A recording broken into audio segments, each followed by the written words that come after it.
along the exposed face of a long abandoned railway cut. A small crew clambers over steep gravel slopes. This by far isn't an easy sight.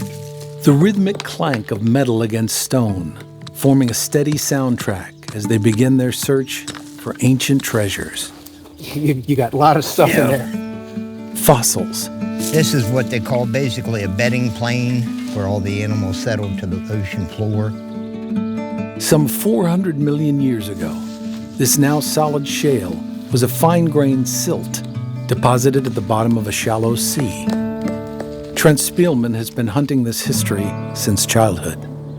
Allegheny County is really rich with fossils. There's about 50 species of brachiopods, the little seashell type things, 5 or 6 kinds of coral. It was the earliest explosion of life in the oceans. The main thing that we're looking for are trilobites, which were one of the most advanced arthropods at the time. Tiny needles in a large, crumbling haystack. But Trent is known for his keen eye. Up, got one. This little guy, it's the tail section, the little flipper tail section of a trilobite. I'm gonna set it right over here for now. Untouched for millions of years. And here on this exposed face, it may well have eroded away.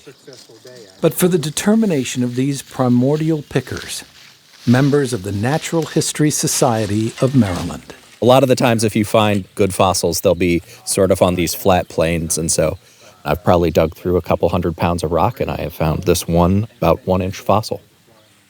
In any work of craft, you see the maker. And you see the maker 400 million years ago in these fossils.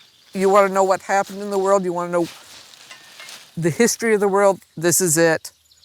Look at it, learn from it. Today's fossil foray isn't about personal trophies, but rather preserving the lessons embedded in these fragile time capsules, which are bound for a nondescript building on the outskirts of Baltimore. Welcome to the Natural History Society. Inside, a repository of Maryland biodiversity. Birds, plants, This particular one was collected in Anne Arundel County, May 12, 1900. minerals, and then, of course, there's the elephant in the room. This room looks a mess at the moment because we're actually assembling an incredible display of a woolly mammoth. Part of a new exhibit on Ice Age Maryland. Botanist Charlie Davis is the de facto historian for the society, which was founded in 1929. Look at this thing. This is the cranium, meaning the back part of the skull of a whale. The very early days of the Natural History Society, the intent, you look back through the notes, the intent was to create something like the American Museum of Natural History in New York. It would be the American Museum of Natural History of Baltimore, is their big ideas that they had. By 1936, there was a small public museum at the Maryland Zoo, and society organized expeditions to collect in various places around the state. Some of these early finds still sit proudly in cabinets at the current location in Overley. Other items found their way here from outside sources, donated private collections, and some unusual standalones. This cabinet contains 46 species of birds that are found within Maryland. It's very typical of the time of 1850, where birds would be shot, mounted, and used as displays in houses. This was all prior to the Migratory Bird Act that prevents that now. It's a glimpse into how the collection of nature has changed over time. Downstairs, snakes, turtles, and salamanders in jars illustrate the same. Many gathered during an atlas of Maryland species conducted in the 1960s and 70s. Today, we wouldn't do a survey like this. This, though, allows a future scientist to actually confirm that we actually did see this particular species. When you visit a museum, most of what you're seeing is the outer museum. In our basement is the inner museum. The inner museum is where the scientific collections are kept. Jim Young is the entomology curator. We also have a lot of the tiger beetles that used to be present in Maryland.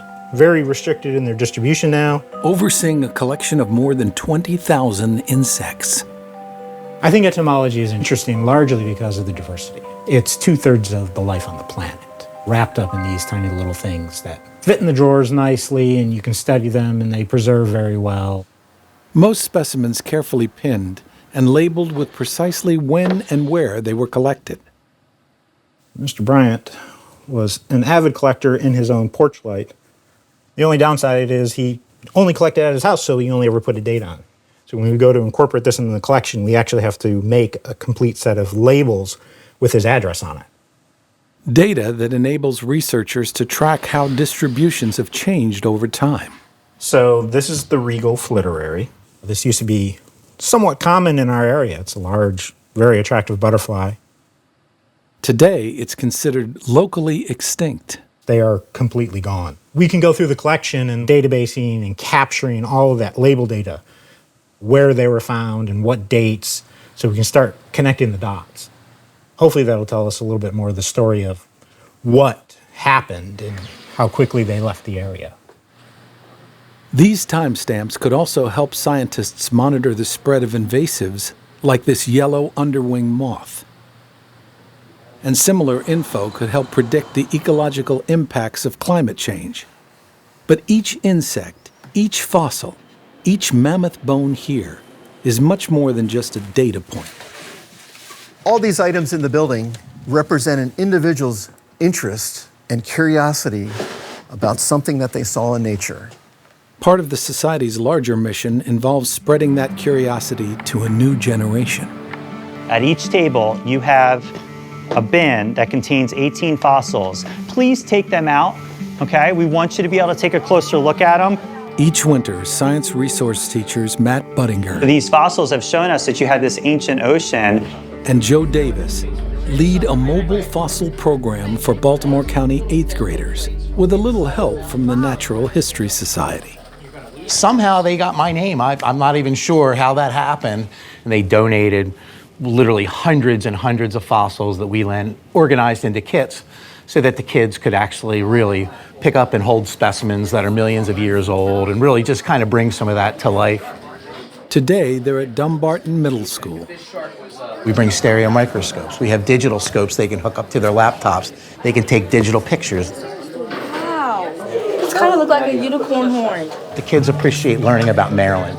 It's really cool, I think, for kids to know that these fossils came from not so far from their own home and they could very easily go and find their own. So, we're just trying to support that interest.